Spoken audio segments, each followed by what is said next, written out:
Welcome to the Rim Break Rodeo. We hope this video helps.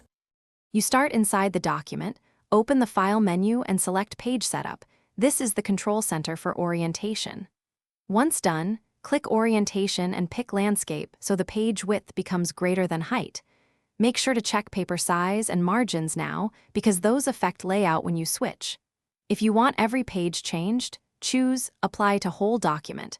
Otherwise, use a section workaround later. This first step sets the foundation.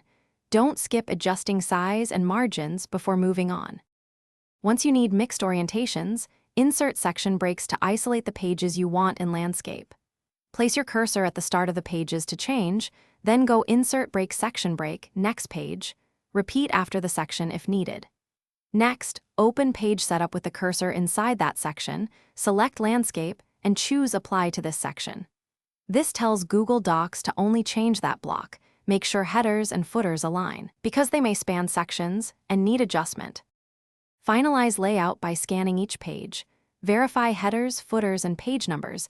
They can shift when orientation changes.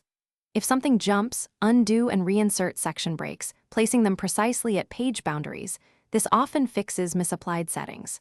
Make sure images and tables are resized or set to wrap text so they don't overflow. As a troubleshooting tip, download the doc as PDF to confirm print layout. If the PDF looks correct, you're done. If not, adjust margins or section breaks and repeat the check. Thanks for watching. Consider subscribing if we helped you.